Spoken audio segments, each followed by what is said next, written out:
السلام علیکم welcome back to my YouTube channel. Novel name ہے آج کا نین تارا پارٹ 2 ہے اس کا۔ اگر آپ لوگوں نے ابھی تک چینل کو سبسکرائب نہیں کیا تو جلدی سے جا کے چینل کو سبسکرائب کر دیں، پھر ہم ناول سٹارٹ کرتے ہیں۔ ایک دم سے ان پہ موسیقی کا اثر ہوا۔ پائپ اوپر اٹھاتی گول گول گھومنے لگی۔ پیچھے سے ٹوکری میں سبزی لاتی رشیدہ پر پانی گرا۔ ٹوکری زمین بوس ہوئی۔ آلو لڑکھڑا کے آپا مریم کے قدموں میں پہنچے۔ وہ جو گانے میں مگن گھوم رہی تھی، ایک دم سے آلو پر پیر آیا، پھسل کے نیچے گری۔ ہاتھ رشیدہ بیگم کے پیر پہ گیا، چارپائی سمجھ کے کھینچ لیا اس نے۔ ہائے میں مر گئی، کیسی اولاد دی ہے تو نے۔ نیچے گرتی ہی مریم آپا کو 4 باتیں سنائیں۔ آپا بھی ہوش میں آئی، دونوں گھٹنے چھل گئے تھے۔ اٹھ اماں، اور رشیدہ کو اٹھانے لگی، پھر سے پھسل کے گری۔ رشیدہ کی ناک پہ اس کا سر لگا۔ وہیں اوپر کھڑا سیم اور دیم کو کہکا گونجا۔ پھر جو رشیدہ کو غصہ آیا، جلدی سے اٹھی، جھاڑو اٹھا کے آپا کی کمر میں لگایا۔ نہیں دس مجھے سے کون سا خصم کو لہنگا دکھانا ہے، اور تم شیطان کی اولاد، رک جاؤ، ابھی آ کے تمہاری ماں کو بتاتی ہوں۔ رشیدہ باہر کو بڑھی، پائپ میں پیر اٹکا، پھر سے دھڑم نیچے گری۔ اس بار ہنسنے میں آپا بھی ان کے ساتھ شامل تھی۔ یہ تھی محلے داری۔ بلاج آج بہت زیادہ خوش تھا۔ اس کا لیٹر آ گیا تھا، عربی میں اس کی سلیکشن ہو گئی تھی، اور بس جناب پورے گھر میں اپنی خوشی کا ڈھنڈورا پیٹ رہے تھے۔ داور اسکول سے آ کے سیدھا اپنے کمرے میں بند ہو گیا۔ بلاج اندر گیا ہی نہیں تو اس کی پریشانی کو دیکھ نہیں سکا۔ شام کے وقت حورب نے کھانا تیار کر کے میز پہ لگایا۔ بلاج، داور، بابا آ جائیں، کھانا لگ گیا ہے۔ اس نے نیچے کھڑے ہو کے آواز لگائی۔ مصطفیٰ اور بلاج کھانے کے لیے آ گئے۔ داور نہیں آیا۔ مصطفیٰ نے اس کی غیر موجودگی کو محسوس کیا۔ داور کہاں ہے، وہ کیوں نہیں آیا، اس نے حورب سے پوچھا۔ حورب نے لا علمی سے کندھے اچکائے، پھر ان کا رخ بلاج کی طرف ہوا۔ بلاج جلدی سے اٹھتا کمرے میں گیا۔ داور اپنے بیڈ پہ الٹا لیٹا ہوا تھا۔ بلاج جلدی سے اس کے پاس گیا، اس کے کندھے پہ ہاتھ رکھا۔ داور اٹھ جاؤ، ڈیڈ نیچے بلا رہے ہیں۔ بلاج نے اسے سیدھا کیا، اس کے منہ سے جھاگ نکل رہی تھی۔ ڈیڈ، بلاج کی چیخ نکلی۔ حورب اور مصطفیٰ دوڑ کے اندر آئے۔ کیا ہوا، چیخ کیوں رہے ہو؟ اس سے کچھ بولا ہی نہیں جا رہا تھا۔ کانپتا ہوا ہاتھ اٹھاتا داور کی طرف اشارہ کیا۔ مصطفیٰ جھٹ سے اس کے پاس پہنچا۔ داور میرے بچے کیا ہوا؟ داور کے منہ سے جھاگ نکل رہا تھا، ہونٹ نیلے ہو رہے تھے۔ اسے دیکھ کے حورب کے ہاتھ پیر پھول گئے۔ بچپن سے تینوں بہن بھائی ایک دوسرے کا سہارا تھے۔ حورب کو اپنے دونوں بھائی بہت عزیز تھے۔ جلدی سے دوسرے سائڈ پہ آتے وہ اس کے گال تھپ تھپانے لگی۔ اٹھو نا داور، دیکھو میں تمہیں اب نہیں ڈانٹوں گی، پانی بھی نہیں پھینکوں گی، ایسے نہیں کرو نا، آپ اپنی آپی کی بات مانتے ہو نا آپ؟ بابا گردن اٹھائے مصطفیٰ کو پکارا۔ اسے کہے نا یہ مذاق نہ کیا کرے، مجھے اچھا نہیں لگتا۔ مصطفیٰ نے جلدی سے اسے اٹھایا۔ ایک جوان لڑکے کو اٹھانا اس کے لیے بہت مشکل تھا۔ بلاج نے بھی مدد کی۔ دونوں باپ بیٹا اسے لے کے باہر گئے۔ جلدی سے اسے گاڑی میں لٹایا۔ حورب پیچھے جا کے بیٹھ گئے، اس کا سر اپنی گود میں رکھا، دوپٹے سے اس کا منہ صاف کیا۔ بابا جلدی چلے نا، مصطفیٰ سے ڈرائیونگ نہیں ہو رہی تھی۔ بلاج نے جگہ بدلی۔ وہ لوگ جلدی اسپتال پہنچے۔ کوئی ہے ڈاکٹر، جلدی ہیں۔ اندر پہنچ کے انہوں نے آواز لگائی۔ وہ نرس، 2 نرسیں دوڑ کے ان کے پاس آئیں۔ جی سر، کیا ہوا ہے؟ میرے بیٹے کو کچھ ہو گیا ہے، اس کے منہ سے جھاگ بہت نکل رہا ہے، آپ جلدی سے کسی ڈاکٹر کو بلائیں۔ نرس دوڑتی ہوئی ایمرجنسی وارڈ میں گئی۔ تھوڑی دیر بعد ان کے ساتھ ایک ڈاکٹر بھی موجود تھا۔ انہوں نے داور کو جلدی سے روم میں لٹایا۔ ڈاکٹر اس کا چیک اپ کرنے لگا۔ آپ لوگ تھوڑی دیر کے لیے باہر جائیں۔ حورب کا دل نہیں کر رہا تھا۔ مصطفیٰ نے اسے پکڑ کے باہر لے گیا۔ بلاج بھی اپنی خوشی بھول گیا، اسے بس اس شہزادی کی فکر تھی۔ داور اس سے چھوٹا ضرور تھا، لیکن بڑے بھائی کی طرح اس کا خیال رکھتا تھا۔ وہ چھوٹی سی عمر میں ہی بہت سنجیدہ ہو گیا تھا۔ مصطفیٰ پریشانی سے ادھر ادھر ٹہلنے لگا۔ ایسی کیا چیز اسے کھلائی گئی ہے، یا اس نے خود کھائی ہے؟ لیکن وہ کیوں کھائے گا؟ اسے کون سی پریشانی تھی؟ ایسی بہت سی سوچیں تھیں جو مصطفیٰ کے ذہن میں آ رہی تھی، جو وہ سوچنا بھی نہیں چاہتا تھا۔ جاری ہے، ریویو دینا بالکل مت بھولیے گا۔ اب آگے جا کے سیریس حال۔ ڈاکٹر باہر آئے۔ وہ تینوں سیدھے ہوئے۔ جی ڈاکٹر، کیا ہوا ہے میرے بیٹے کو؟ کوئی پریشانی کی بات تو نہیں؟ وہ تیز تیز بولتا پوچھنے لگا۔ ڈاکٹر نے ان کے چپ ہونے کا انتظار کیا، پھر بولے، انہیں بہت بھاری مقدار میں نشہ آور دوائی کھلائی گئی ہے۔ ہم نے معدہ تو واش کر دیا ہے، امید ہے کہ کوئی ری ایکشن نہیں ہوگا۔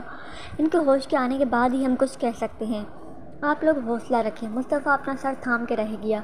داور تو کسی انجان سے کوئی چیز بھی لے کے نہیں کھاتا تھا۔ اب یہ بات داور ہی بتا سکتا تھا، جو کہ ابھی بے ہوش تھا۔ کیا کوئی دشمن ایسا کر رہا ہے، یا کوئی اپنا دشمن بن گیا؟ مصطفیٰ حورب کی طرف مڑا، جو بے چینی سے بار بار دروازے کی طرف دیکھ رہی تھی۔ کیا تم لوگوں کو کچھ پتا ہے؟ دارن کا کوئی دوست یا کسی سے اس کی لڑائی ہوئی ہو؟ ان دونوں نے نفی میں سر ہلایا۔ نہیں ڈیڈ، ایسا کچھ بھی نہیں ہے، داور تو کسی سے دوستی ہی نہیں کرتا۔ مصطفیٰ سوچ میں پڑ گیا، تو آخر ایسا کون تھا جس نے داور کو نشہ دیا؟ اب تو یہ داور اٹھ کے ہی بتا سکتا تھا۔ یہ تم نے اچھا نہیں کیا نیلم، تم نے اچھا نہیں کیا، تمہیں تو میں چھوڑوں گا نہیں۔ تمہارے بیٹوں نے جو مجھے پورے محلے میں ذلیل کیا ہے، اس کا بدلہ میں تم سے ضرور لوں گا۔ کبیر کو ایک پل بھی چین نہیں آ رہا تھا۔ محلے والوں سے اتنی مار پڑی، اوپر سے نیلم کے بیٹوں نے اسے اچھی خاصی درگت بنا ڈالی تھی۔ وہ چارپائی پہ بیٹھا اپنے غصے کو قابو کرنے کی کوشش کر رہا تھا۔ جب بھی اس بارے میں سوچتا، اس کا غصہ اور زیادہ ابھرتا۔ کیوں اپنا خون جلا رہے ہو؟ جب ایک دفعہ کہہ دیا وہ گھر اس کا ہے، تو کیوں جا کے پریشان کرتے ہو اسے؟ فرح چائے لے کے آئی، اسے سمجھاتے ہوئے ساتھ ہی چارپائی پہ بیٹھ گئی۔ کبیر نے شدید غصے سے اسے دیکھا۔ لو چائے پی لو۔ وہ خونخوار نظروں سے فرح کو دیکھ رہا تھا۔ زور سے ہاتھ کی پیالی کو مارا، ساری چائے فرح پہ اچھل کے گر گئی۔ فرح چیختی ہوئی چارپائی سے اٹھ کھڑی ہوئی۔ گرم گرم چائے اس کا جسم جھلسا گئی تھی۔ وہ کبھی ہاتھ تو کبھی منہ اور کبھی گلے کو سہلا رہی تھی۔ جلن اتنی زیادہ تھی کہ آنسو میں آنکھوں آ گئے۔ تجھے اس سے اتنی ہمدردی کیوں ہے؟ ذلیل میری بیوی ہے، کھاتی میرا ہے، اور ہمدردیاں دوسروں کے ساتھ کرتی ہے۔ کبیر نے کیچڑ کی مقدار میں اس کے بالوں کو جکڑا۔ کبیر نے کیچر میں مقید اس کے بالوں کو جکڑا تو بہت زیادہ پڑنے سے کیچر ٹوٹ کے زمین پہ گیا۔ اس کے بال کھل گئے۔ کبیر نے زور سے کھینچے۔ فرح جو پہلے ہی جلن کی وجہ سے تکلیف میں تھی، ایک دم کے کبیر کے کھینچنے پر وہ چلائی، میں بیوی ہوں، تم ہو تو تم میرے حکم کے پابند ہو، تم کسی دوسرے کی ہمدردی میں برداشت نہیں کروں گا۔ فرح کو وہیں پہ دھکیلتا وہ باہر نکلتا چلا گیا۔ وہ مشکل سے اٹھی۔ کبیر اس کے تایا کا بیٹا تھا۔ اس کا تایا بہت ہی اچھا انسان تھا۔ جب تک وہ زندہ تھا کبیر بھی ان سے ڈرتا رہتا تھا۔ فرح کے مشورے سے ہی اس کا تایا نے نیلم کو گھر فروخت کیا تھا۔ تب وہاں پہ بہت کم گھر تھے اور آہستہ آہستہ اس کے آس پاس کالونی بننا شروع ہو گئی۔ سڑک بنی اور آہستہ آہستہ وہ شہر میں تبدیل ہو گیا۔ آج اس گھر کی قیمت بہت زیادہ تھی، اور یہی چیز کبیر کو لالچ دلا گئی۔ ماضی نسیم چاہتی تھی کہ حاشر جلد از جلد اپنی نوکری کے لیے واپس چلا جائے۔ وہ ایک منٹ بھی اسے تارا کے پاس نہیں دیکھنا چاہتی تھی۔ حاشر کا تارا کی طرف جھکاؤ اسے بالکل پسند نہیں آ رہا تھا۔ کہیں یہ نہ ہو کہ حاشر تارا سے پسندیدگی کا اظہار کر دے اور وہ ہاتھ پہ ہاتھ دھری بیٹھے رہے۔ بالآخر اس نے حاشر سے بات کرنے کا سوچا۔ حاشر جب باہر سے واپس آیا، وہ پانی کا گلاس لیتی اسے کمرے میں گئی۔ حاشر اپنے موزے اتار کے رکھ رہا تھا۔ سر اٹھا کے دیکھا، نسیم دروازے پہ کھڑی تھی۔ ارے امی آئے نا، آپ کھڑی کیوں ہیں؟ نسیم چلتی ہوئی اندر آئی۔ پانی سائڈ پہ رکھا، میں ہاتھ دھو کر آتا ہوں۔ وہ ہاتھ دھونے چلے گیا، 2 منٹ بعد واپس آیا۔ لو پانی پی لو، تھک گئے ہوگے۔ نسیم نے اسے پانی کا گلاس تھمایا۔ اس نے تھوڑا سا پانی پیا، گلاس واپس رکھا۔ نسیم چپ رہی۔ کوئی کام تھا آپ کو؟ حاشر جانتا تھا اس کی ماں بغیر وجہ کے اس کے کمرے میں نہیں آتی۔ ہاں، تم واپس کب جا رہے ہو؟ نسیم نے بنا لگی لپٹی اس سے پوچھا۔ وہ اپنی ماں کا منہ دیکھتا رہ گیا۔ کیوں، آپ کو میرا گھر آنا اچھا نہیں لگتا؟ حالانکہ اس بار وہ پورے 6 مہینے بعد واپس آیا تھا۔ نسیم گھبرا گئی۔ ارے نہیں بھائی، بھلا کون سے ماں باپ ہوں گے جنہیں اپنی اولاد کا گھر آنا اچھا نہیں لگتا ہوگا؟ تو آپ پوچھ کیوں رہی ہیں پھر؟ اس کی بات کاٹتا وہ فوراً سے سوال کرنے لگا۔ وہ تو میں ویسے ہی پوچھ رہی تھی، میں چاہتی ہوں کہ تمہاری شادی کر دوں۔ نسیم سے کوئی بات بن نہیں پڑی تو اپنی طرف سے کہانی وہ تو میں ویسے ہی پوچھ رہی تھی، میں چاہتی ہوں کہ تمہاری شادی کر دوں۔ نسیم سے کوئی بات بن نہیں پڑی تو اپنی طرف سے کہانی گھڑنے لگی۔ حاشر کے چہرے پہ گہری مسکراہٹ آئی۔ گال پر مسکرانے کی وجہ سے ڈمپل پڑا۔ تو ٹھیک ہے نا، میں شادی کے بعد چلا جاؤں گا۔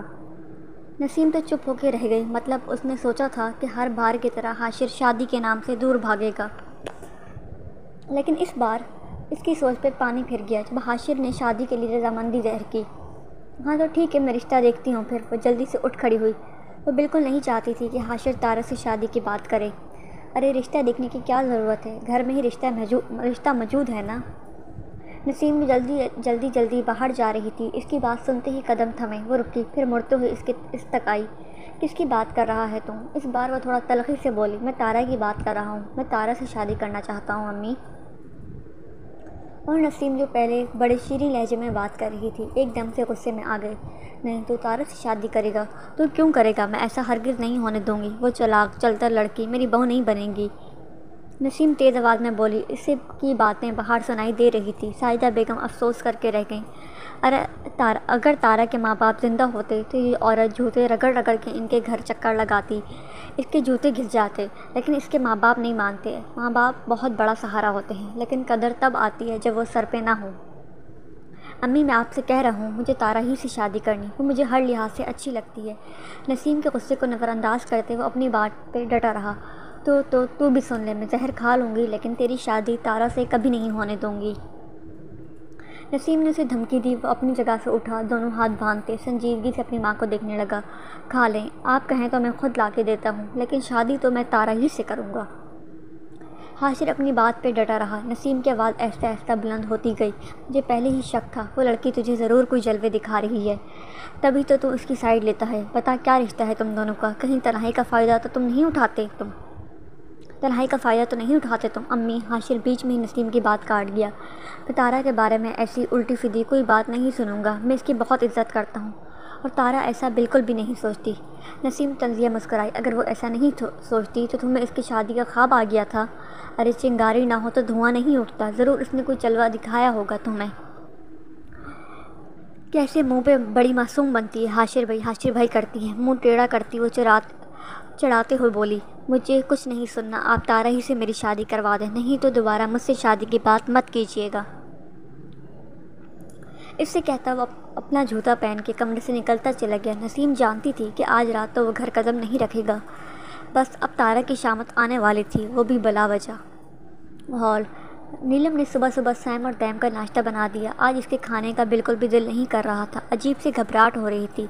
صبح سے اتنی بے چینی تھی کہ ایک پل بھی چین نہیں مل رہا تھا، جیسے کچھ بہت برا ہوا ہے، جیسے وہ لا علم ہو۔ اس کے بیٹے اس کے پاس تھے، صحیح سلامت تھے، گھر میں سب کچھ ٹھیک تھا، پر نیلم کا دل جانے کیوں باغی ہو رہا تھا، جیسے ابھی اچھل کے باہر نکل آئے۔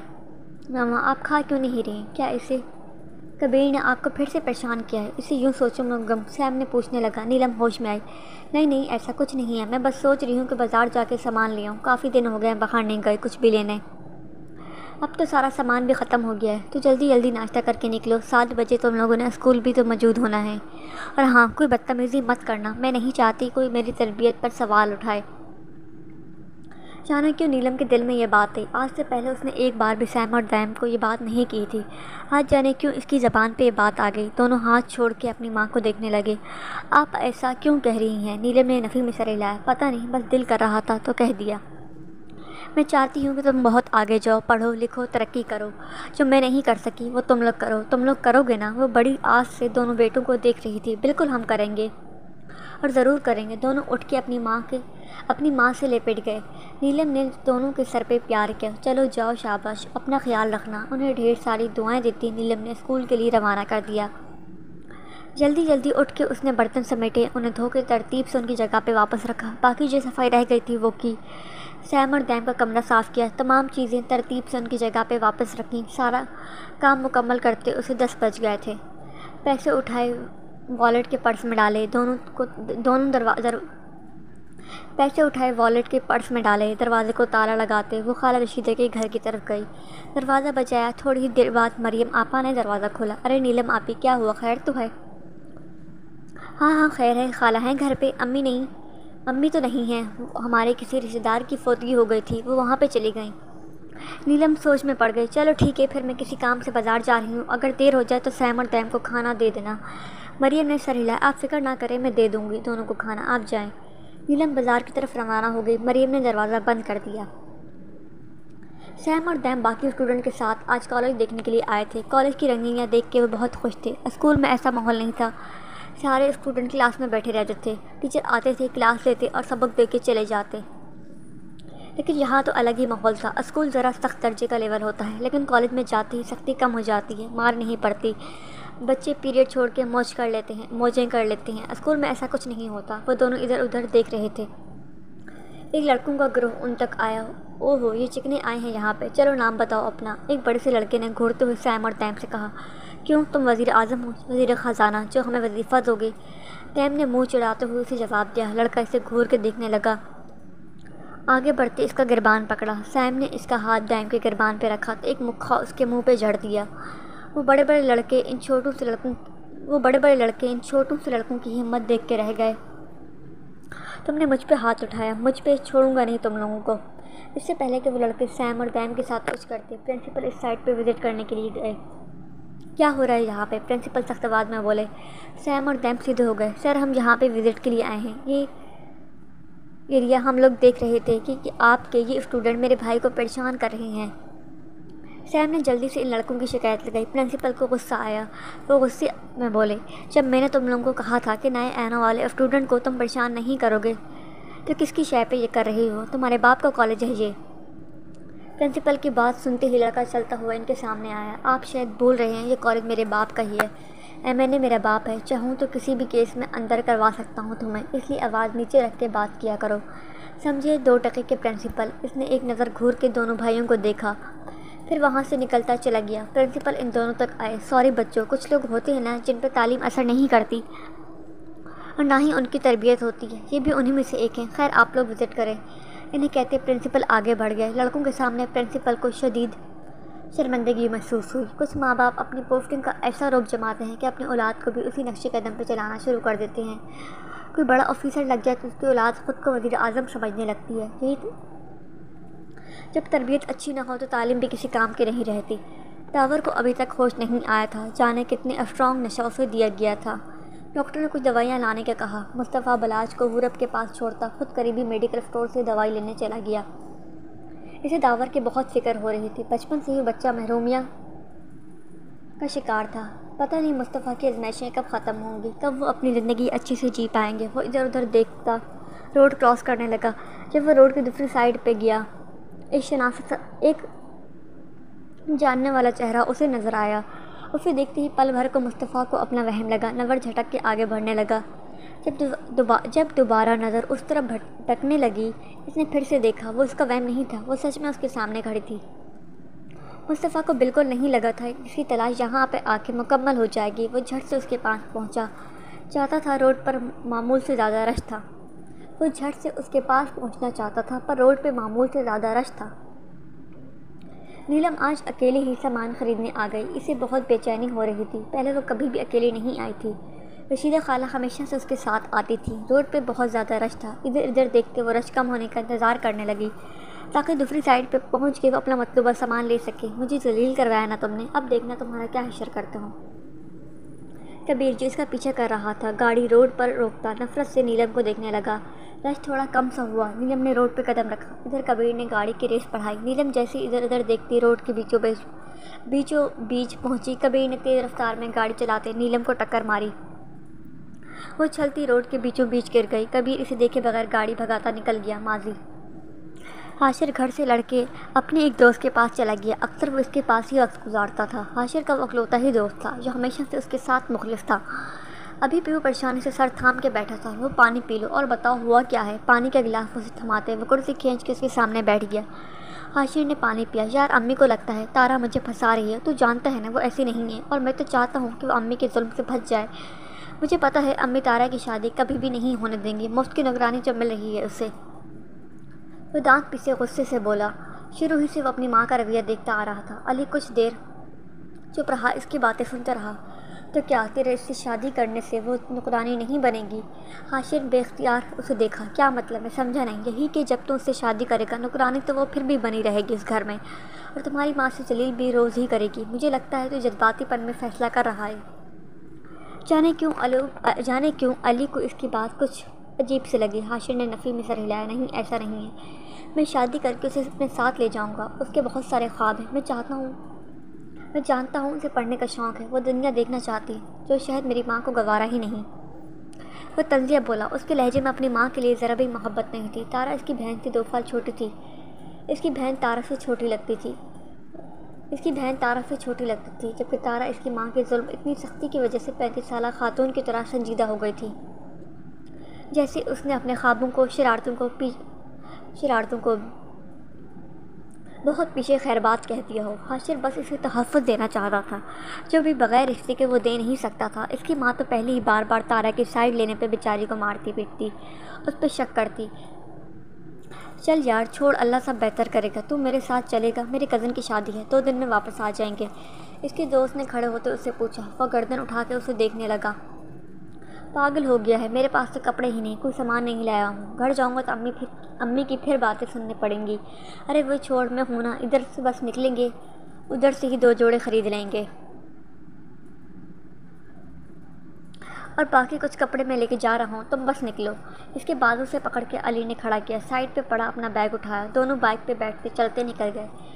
مجھے کمنٹ میں ضرور بتائیے ناول آپ کو کیسا لگ رہا ہے۔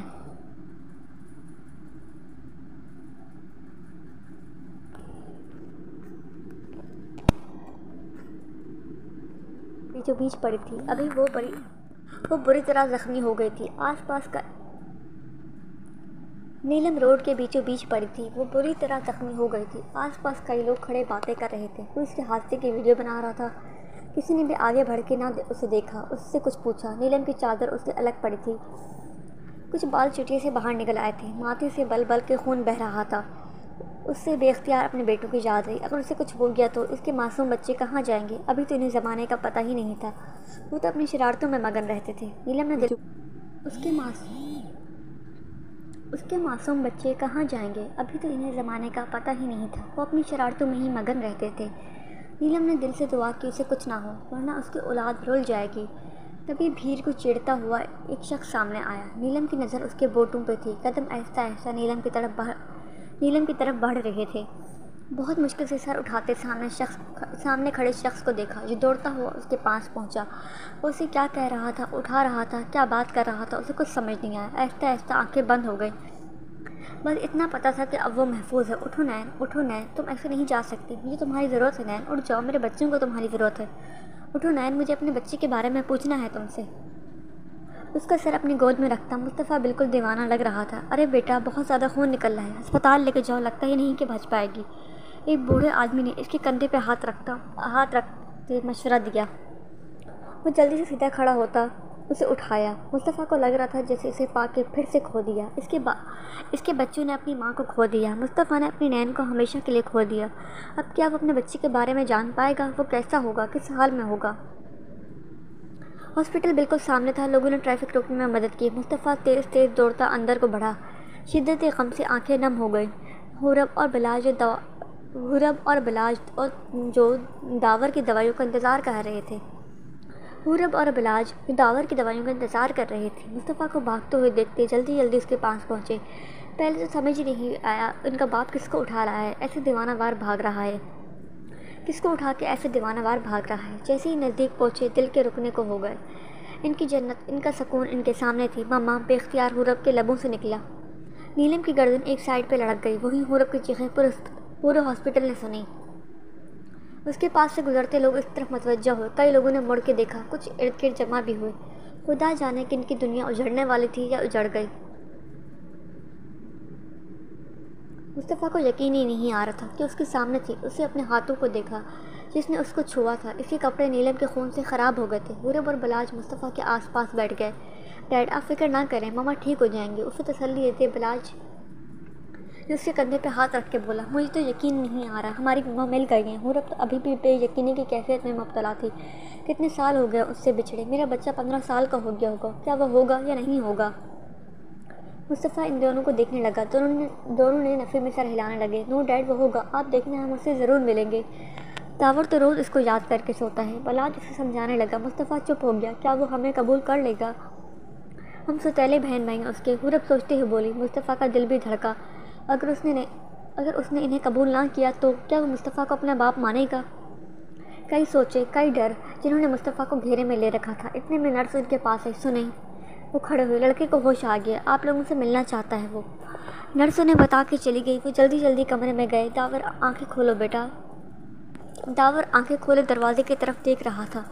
تینوں جلدی سے اس کے پاس پہنچے۔ داور، تم ٹھیک ہو نا؟ کیا ہوا تمہیں؟ کس نے دیا تھا تمہیں وہ نشہ؟ مصطفیٰ اس کے پاس بیٹھتے ہاتھ پکڑ کے اس سے پوچھنے لگا۔ ڈیڈ، اس نے مصطفیٰ کو پکارا۔ ہاں میرے بچے، بولو کیا ہوا؟ وہ بہت سنجیدہ لگ رہا تھا، شاید رو دونے کو تھا۔ مجھے ماما کی یاد آ رہی ہے، داور کا برتھ ڈے تھا نا آج، اور ماما نہیں تھی۔ پہلی ماما مجھے پیدا کر کے اللہ کے پاس چلی گئی، اور پھر جب دوبارہ ماما ملی تو بڑی دادی نے انہیں مجھ سے چھین لیا۔ بچوں کی طرح روتے مصطفیٰ کے گود میں سر رکھ گیا۔ مصطفیٰ نے اس کا چہرہ اپنے ہاتھوں میں لیا۔ سنو، بات سنو، انگوٹھے سے اس کے آنسو صاف کرتے مصطفیٰ نے اسے پکارا، چپ، ایک دم چپ، میری بات سنو۔ وہ چپ ہوا۔ تمہاری مما مل گئی ہیں، داور جو رو رہا تھا، ایک دم چپ ہو، آپ سچ کہہ رہے ہیں؟ وہ سب کچھ بھولتا مصطفیٰ سے پوچھنے لگا، پھر حورب اور بلاج کو دیکھا، دونوں نے ہاں میں سر ہلایا۔ بے ساختہ اس کے چہرے پہ مسکراہٹ آئی، وہ بیڈ سے نیچے اترنے لگا۔ مجھے ابھی جانا ہے، پلیز مجھے لے کے چلے نا، مجھے ہسپتال میں نہیں رہنا۔ اسے بہت کمزوری ہو رہی تھی، جلد بازی اٹھتے ہی وہ لڑکھڑا کے گرنے لگا تھا۔ بلاج نے اسے سنبھالا، ابھی تم ٹھیک ہو جاؤ اچھے سے، تھوڑی دیر آرام کرو، پھر مما سے مل لینا۔ وہ لوگ نہیں چاہتے تھے کہ داور اس کی وہ حالت دیکھ کے صدمے کا شکار ہو۔ اچھا ٹھیک ہے، میں بیٹھ جاتا ہوں۔ دوبارہ بیٹھ گیا۔ تمہارا بھائی بہن بھی آئے ہیں نا؟ وہ لڑکا ہے یا لڑکی؟ کیا نام ہے اس کا؟ میرے جیسا پیارا ہے نا وہ بڑے ہی شوق سے پوچھ رہا تھا۔ مصطفیٰ کی آنکھیں نم ہو گئی۔ اب اسے کیا بتاتا وہ خود لا علم تھا، اس کا بیٹا تھا یا بیٹی تھا یا نہیں، یہ تو اب وہی بتا سکتی تھی۔ تم لوگ بیٹھو، میں آتا ہوں، انہیں کہتا وہ کمرے سے نکلتا چلا گیا۔ حورب اور بلاج اس کے ساتھ بیٹھ گئے۔ اب بتاؤ کیا کھایا تھا تم نے؟ اس کے کندھے پہ ہاتھ رکھتے حورب اس سے پوچھنے لگی۔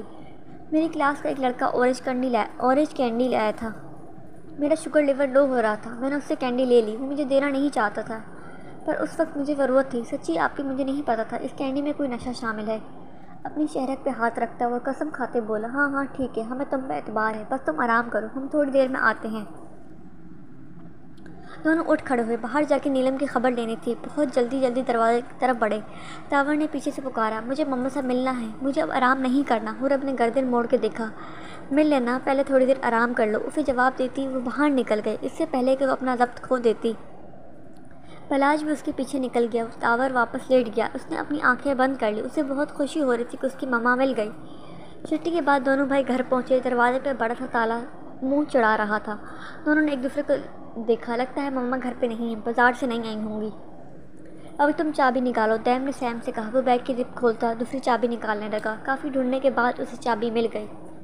شکر ہے، ایک تو کتابوں کے اندر چابی گم ہو جاتی ہے۔ ایک چھوٹی سی چابی کو دیکھتے غصے سے بولا، تو تمہیں بھی کہاں ہے نا، سنبھال کے رکھا کرو، اگر گم ہو جاتی۔ دیم اسے ڈانٹنے لگا، چل چھوٹے، پہلے ہی مجھے بہت بھوک لگ رہی ہے۔ انہوں نے جلدی سے دروازہ کھولا، بیگ جا کے اپنے کمرے میں رکھے، یونیفارم بدلنے کے بعد کچن میں کھانا دیکھنے چلے گئے۔ سارے برتن دیکھ لیے، کھانے کا نام و نشان نہیں تھا۔ ارے کھانا تو نہیں ہے، سیم نے دیم کو بتایا، جو ڈائننگ ٹیبل پہ بیٹھا کھانے کا انتظار کر رہا تھا۔ اٹھ کے اس کے پاس گیا، مطلب آج مما کھانا بنا کے نہیں گئی؟ یار مجھے تو بہت بھوک لگ رہی ہے۔ اس نے مشکین سی شکل بنائی۔ تبھی دروازے پہ دستک ہوئی، میں دیکھ کے آتا ہوں، ہو سکتا ہے مریم آپا ہمارے لیے کھانا لائی ہوں۔ سیم دوڑ کے دروازے پہ گیا، اس نے جلدی سے دروازہ کھولا۔ آپا مریم دوپٹہ سنبھالتے ٹرے میں کھانا لے کے کھڑی تھی۔ ارے آپا مریم، شکر ہے آپ کھانا لے آئیں، بہت بھوک لگ رہی تھی۔ سیم نے جلدی سے کھانے کی ٹرے پکڑ لی۔ ارے ہاں، تمہاری ماں بازار گئی ہوئی ہے، ابھی تک واپس نہیں آئی، تو یہ کھانا کھا لو، برتن میں بعد میں لے جاؤں گی۔ انہیں پکڑاتے ہوئے واپس مڑنے لگی۔ ویسے ابھی تک تو نیلم آپا کو آ جانا چاہیے تھا، پتہ نہیں اتنی دیر کیوں ہو گئی۔ واپس مڑتے انہیں کہتی، اپنا خیال جھٹکتی اپنے گھر کو چلی گئی۔ اس وقت سیم اور دیم کو بہت زیادہ بھوک لگی تھی۔ وہ دروازہ بند کرتے کھانا لے کے اندر گیا، ٹرے کو ڈائننگ ٹیبل پہ رکھا، 2 پلیٹس اٹھا کے کھانا نکالنے لگا۔ ویسے یار،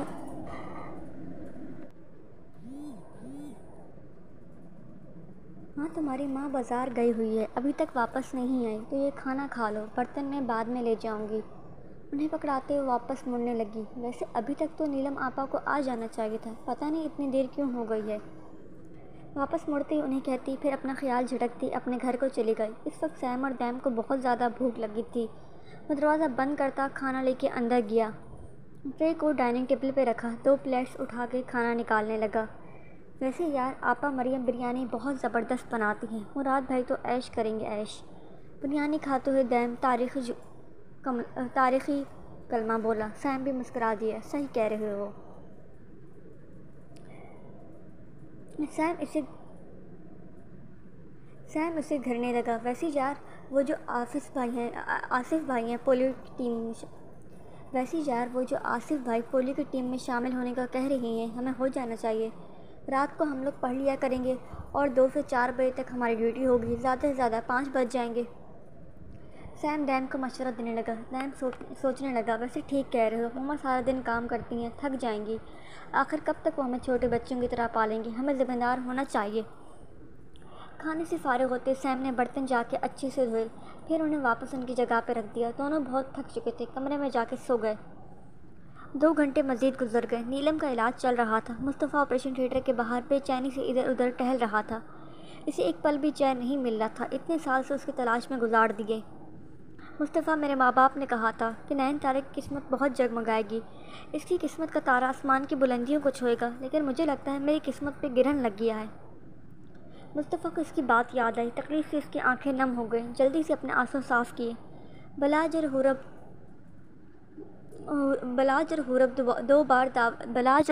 2 بار داور سے مل کے آ چکے تھے۔ آپریشن تھیٹر کا دروازہ کھلا، ڈاکٹر باہر آئے۔ پیشنٹ کے ساتھ آپ ہیں؟ وہ مصطفیٰ سے پوچھنے لگے۔ وہ سیدھا ہوا۔ جی میں ہوں، آپ پیشنٹ کے کیا لگتے ہیں؟ ڈاکٹر نے ان سے پوچھا۔ جی وہ میری وائف ہے، مصطفیٰ نے جھٹ سے بتایا۔ ڈاکٹر نے ایک تنقیدی نظر مصطفیٰ پہ ڈالی، پھر بولا، دیکھیے آپ کی وائف لاکڈ ان سنڈروم کی حالت میں چلی گئی ہیں۔ مصطفیٰ نے آنکھیں چھوٹی کرتی ڈاکٹر کو دیکھا۔ کیا مطلب آپ کا؟ میں سمجھا نہیں۔ وہ پریشانی سے ڈاکٹر سے پوچھنے لگا۔ وہیں حورب بلاج بھی تھوڑا نزدیک ہوئے۔ یہ بھی کوما ہی کی ایک سٹیج ہے جس میں مریض اپنی آنکھیں چپکا سکتا ہے، وہ سن بھی سکتا ہے اور محسوس بھی کر سکتا ہے، لیکن اس کا جسم پیرالائز رہتا ہے، وہ اپنے مسل کو کنٹرول نہیں کر سکتا۔ ایسے مریض سوچ سکتے ہیں، محسوس کر سکتے ہیں، لیکن نہ تو وہ بول سکتے ہیں، نہ ہی اپنے جسم کو حرکت دے سکتے ہیں۔ ڈاکٹر کی بات سن کے وہ پریشان ہو گئے۔ اور اس میں سے نکلنے کے چانسز کتنے ہیں ڈاکٹر؟ بلاج نے پوچھا۔ ڈاکٹر اس کی طرف مڑا۔ آپ پیشنٹ کے کیا لگتے ہیں؟ جی وہ میری ماما ہیں۔ ڈاکٹر نے اپنا سر ہلایا۔ ٹھیک ہے، عموماً ایسے مریض 1 مہینے، 6 مہینے، سال یا 2 سال میں ٹھیک ہو جاتے ہیں، لیکن اس سے زیادہ کا عرصہ اگر گزر جائے تو انہیں وینٹیلیٹر پہ رکھا جاتا ہے، یعنی جس میں مصنوعی غذائیات کے انجیکشن لگائے جاتے ہیں۔ عموماً ایسے مریض مستقل طور پہ پیرالائز ہو جاتے ہیں۔ کچھ ایسے ہوتے ہیں جو اپنی زندگی ہمیشہ کے لیے کھو دیتے ہیں، لیکن کچھ خوش قسمت ہوتے ہیں جو ان اسٹیج سے لڑکے واپس آ جاتے ہیں۔ آپ دعا کیجیے گا کہ آپ کے مریض ابھی جلد اس سے نکل آئے۔ وہ آپ کو سن سکتی ہے، محسوس کر سکتی ہے، دیکھ بھی سکتی ہے۔ آپ ان سے باتیں کریں، انہیں ایسی چیزیں یاد دلائیں جن سے ان کے دماغ کو جھٹکا لگے، تاکہ وہ بیدار ہونے کی کوشش کریں۔ میں چلتا ہوں، تھوڑی دیر میں پیشنٹ کو روم میں شفٹ کر دیا جائے گا، پھر آپ اس سے مل سکتے ہیں، انہیں بتا کے ڈاکٹر نکلتا چلا گیا۔ مصطفیٰ اپنا سر تھام کے بیٹھ گیا کہ کیا مذاق ہو رہا تھا؟ مطلب اتنی سال کا انتظار، اتنی سال کی جدائی بیکار گئی۔ ڈیڈ حوصلہ رکھیں، ماما ٹھیک ہو جائیں گی۔ اگر آپ ایسے حوصلہ ہاریں گے تو ہم داور کو کیسے بتائیں گے مما کوما میں ہیں؟ حورب مصطفیٰ کو سمجھا رہی تھی۔ اپنے پیچھے کسی کے قدموں کی چاپ سنائی دی۔ گردن موڑ کے دیکھا، داور اس کے پیچھے ہی کھڑا بے یقینی سے دیکھ رہا تھا۔ آپ نے جھوٹ بولا، آپ نے مجھ سے چھپایا۔ کیوں؟ غصے سے چیخ پڑا۔ مصطفیٰ جھٹ سے کھڑا ہوا۔ داور یہ اسپتال ہے اور تم اپنی لمٹس کراس کر رہے ہو۔ مصطفیٰ نے سختی سے اسے ڈانٹا۔ نو ڈیڈ، میں چپ نہیں رہوں گا۔ آپ نے مجھ سے جھوٹ بولا۔ پہلے بڑی دادی نے مجھ سے میری ماما کو چھین لیا، انہیں گھر سے نکالا، ان کے بال کاٹے، انہیں بری بری باتیں بھی کی۔ صرف بڑی دادی کی وجہ سے اتنے سال اپنی ماما سے دور رہا۔ مجھے کتنی خواہش تھی کہ میرا چھوٹا بھائی یا بہن آئے گا، میں اس کے ساتھ کھیلوں گا، اس کے لاڈ اٹھاؤں گا، لیکن نہیں، سب لوگ جھوٹے ہو۔ I hate you all. وہ ابھی بول رہا تھا کہ مصطفیٰ کا ہاتھ اس کے گال پہ نشان چھوڑ گیا۔ اپنے گال پہ ہاتھ رکھتے وہ بے یقینی سے مصطفیٰ کو دیکھنے لگا۔ ڈیڈ آپ نے مجھ پہ ہاتھ اٹھایا۔ اسے یقین نہیں آیا۔ مصطفیٰ نے غصے سے اپنا ہاتھ دیوار میں رکھ کے مارا۔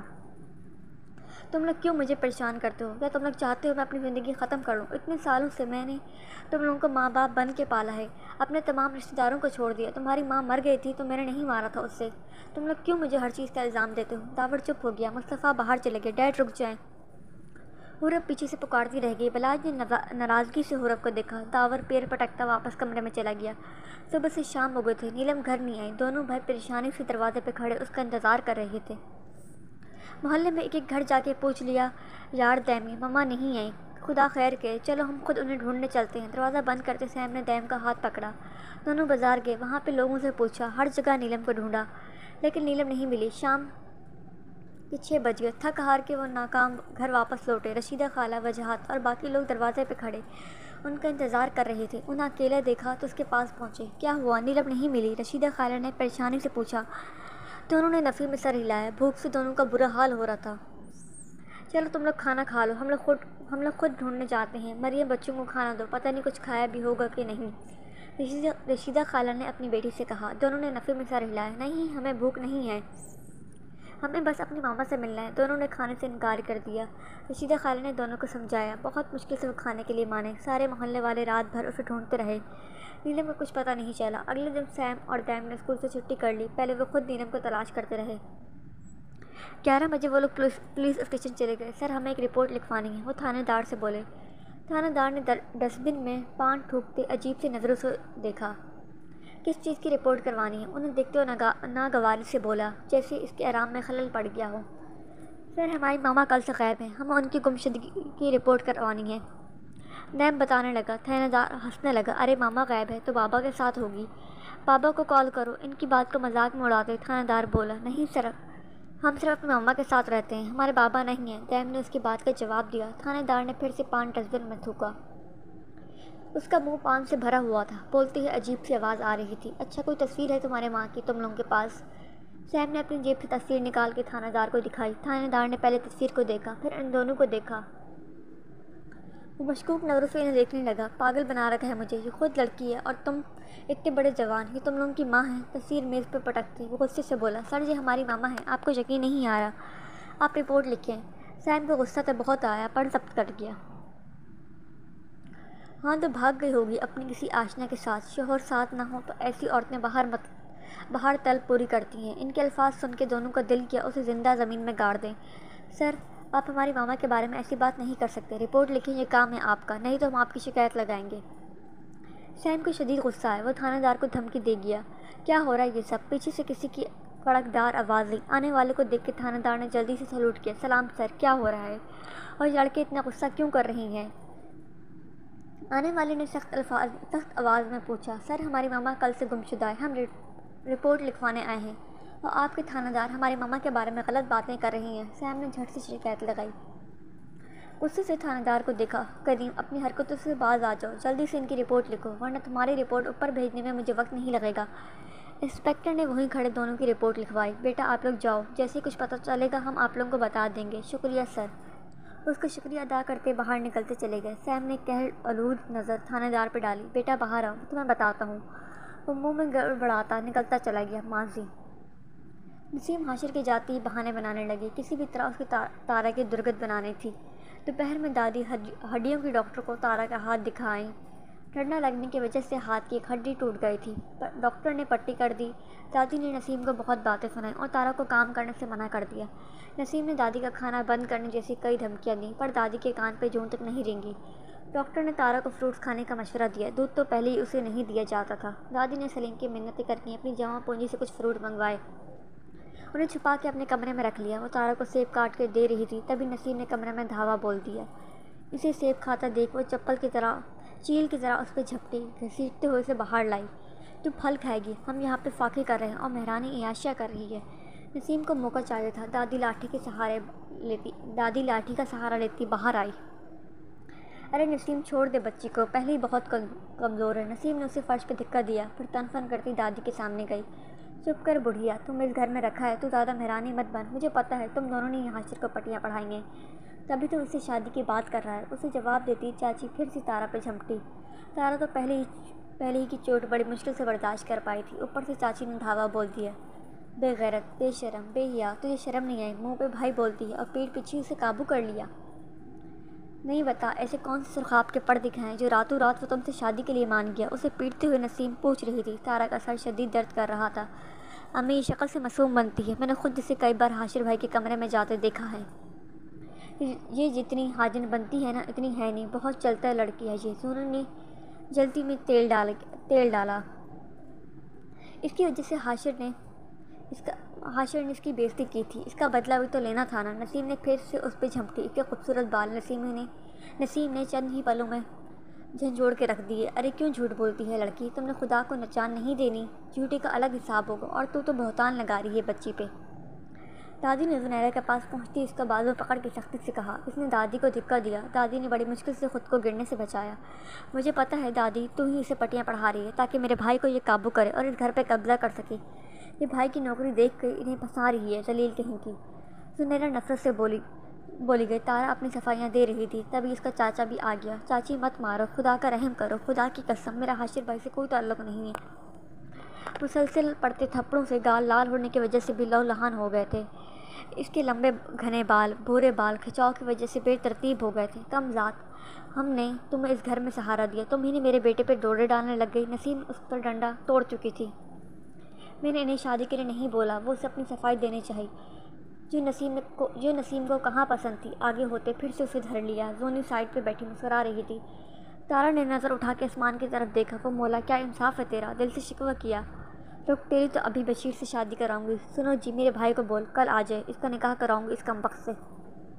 اسے دھکیلتے چاچی اندر چلی گئی۔ چاچا کو بھی رحم نہیں آتا مجھ پہ۔ آگے بڑھتی چاچے کے پیر پکڑ گئی، پر اس کی آنکھوں میں تو لالچ کی پٹی بندھی تھی۔ تارا کے جاتے ہی گھر اس کا ہو جاتا۔ چل نکل یہاں سے، اسے سائڈ پہ کرتے وہ باہر نکل گیا۔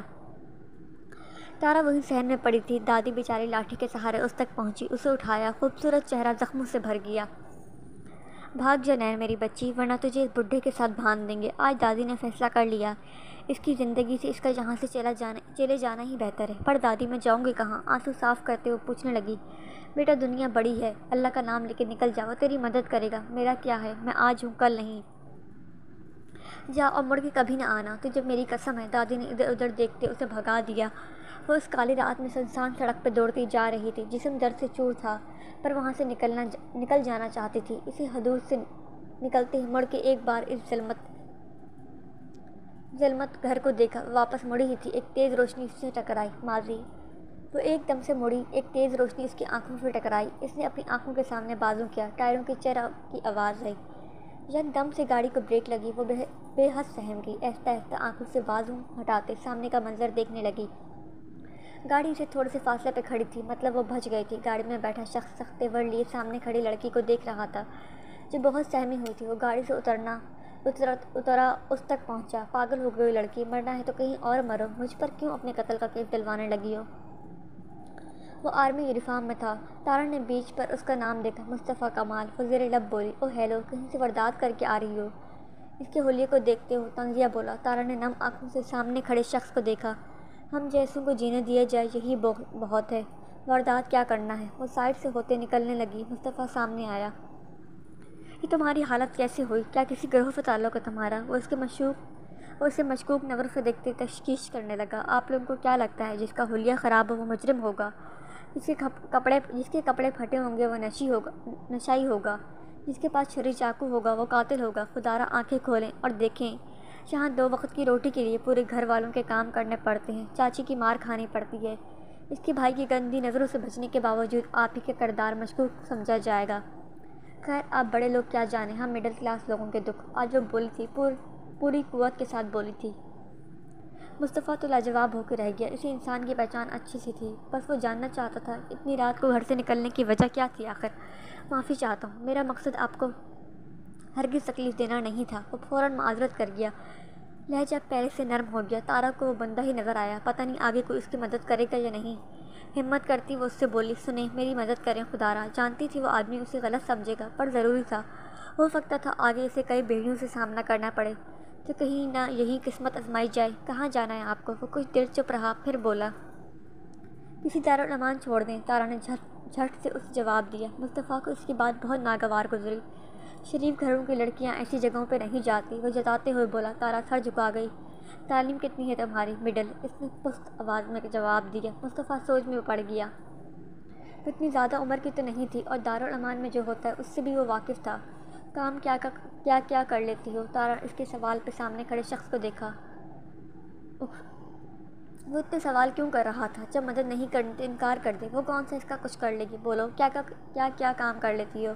اسے خاموش دیکھا تو پوچھنے لگا، جو کام ایک ملازمہ کر سکتی ہے وہ کر لیتی ہوں، 10 سال کا تجربہ ہے۔ اس نے دانت پیستے سختی سے کہا۔ میرے 3 بچے ہیں، ان کی گارجس بنو گی؟ تارا کو سمجھ نہیں آئی وہ کیا بول رہا ہے۔ اسے سوچ میں پڑا دیکھ کے وہ سمجھانے لگا، میرے بچوں کا خیال رکھ سکتی ہو؟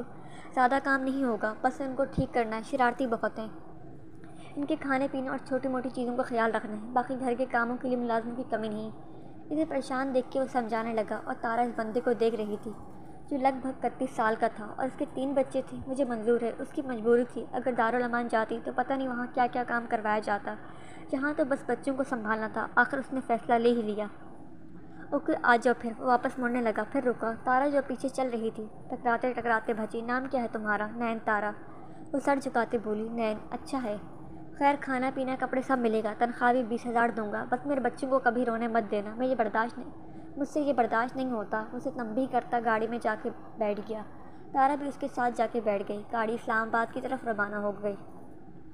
اس نے نازم آباد کو ہمیشہ کے لیے خیر بات کہہ دیا، جہاں اس کا کوئی نہیں تھا، لیکن اس کی عزیز دادی تھی۔ اسے یاد کرتی اس کی آنکھیں نم ہو گئیں۔ جلدی سے پانی صاف کرتے، سیٹ کی بیگ پہ سر ٹکاتے آنکھیں بند کر گئی۔ داور، بلاج اور حرب ہسپتال کے کمرے میں گئے۔ وہ آنکھیں کھولے لیٹی تھی، چہرے انجان ہو گئے، پر دل فوراً پہچان گیا۔ اس نے اٹھنا چاہا، پر جسم تو جیسے پتھر ہو گیا تھا۔ ارے میں اٹھ کیوں نہیں رہی؟ سنا مجھے اٹھنا ہے۔ اس نے بولنا چاہا، بول نہیں سکی۔ وہ تینوں اس کے پاس بیٹھ گئے۔ مما آپ ٹھیک ہو جائیں، داور نے اس کے ہاتھ تھامتے کہا۔ نیلم پل میں پہچان گئی، وہ اس کا داور تھا۔ کتنا بڑا ہو گیا تھا وہ، ہلکی ہلکی مونچھیں بھی آ گئی تھی اس کی۔ نیلم اسے چھونا چاہتی تھی، پر نہیں کر سکی۔ ماما ہم اسلام آباد جا رہے ہیں واپس، وہاں آپ کا علاج ہوگا، اب فکر نہیں کرنا، ہم اپنی چھوٹی بیبی کو بھی لے جائیں گے۔ وہ آج بھی اسے اتنا ہی لاڈ کر رہا تھا جیسے 16 سال پہلے کرتا تھا۔ میں ٹھیک ہوں، مجھے کچھ نہیں ہوا۔ ارے پتہ نہیں سیم ٹائم نے کھانا کھایا بھی ہوگا کہ نہیں، وہ تو اس کے بغیر کھانا نہیں کھاتے تھے، رات کو 4 بار اٹھ کے اسے دیکھتے تھے۔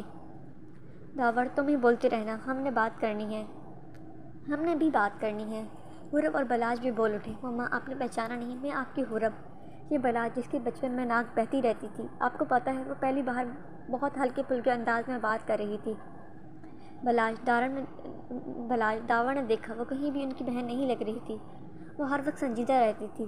ہم نے آپ کو بہت یاد کیا، اب آپ مل گئی ہیں نا، ہم سب مل کے رہیں گے۔ نیلم کو جہاں ان سب کو دیکھ کے سکون مل رہا تھا، وہی سیم اور دیم کو نہ پا کر بے سکونی ہو رہی تھی۔ کمرے کا دروازہ کھلا، تینوں سیدھے ہوئے۔ مصطفیٰ چلتا ہوا اندر آیا، اس کے ساتھ نرس بھی تھی۔ چلو نین، گھر کا وقت ہو گیا ہے، ڈاکٹر سے پوچھ لیا ہے، میں نے اب تمہارا علاج اسلام آباد میں ہوگا، اسے بتاتے مصطفیٰ نے آگے بڑھتے اسے اٹھا لیا۔ داور نے جلدی سے دروازہ کھولا، وہ اسے باہر لے کے نکل گیا۔ میں ٹھیک ہوں، مجھے کچھ نہیں ہوا، مجھے اپنے سیم دیم سے ملنا ہے۔ مصطفیٰ آپ سن کیوں نہیں رہی؟ وہ چلا رہی تھی، پر لب نہیں ہل رہے تھے۔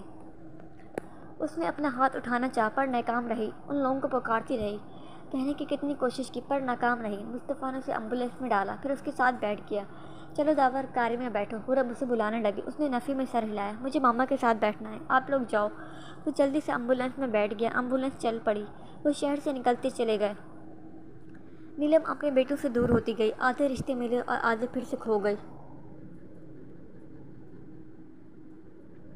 تیسرا دن بھی شروع ہو گیا، پر نیلم کا ان کو کچھ اتا پتہ نہیں چلا۔ 2 دن سے تلاش کر رہے تھے، ادھر ادھر خوار ہو رہے تھے، لیکن اس کا کچھ بھی پتہ نہیں چل سکا۔ رشیدہ خالہ نے اس بیچ دونوں کا خیال رکھا، انہیں وقت پہ کھانا دیتی رہی، لیکن ان کی تو بھوک ہی ختم ہو گئی تھی۔ ابھی دونوں بھائی سر جوڑ کے بیٹھے تھے، تبھی گھر کا فون بجا۔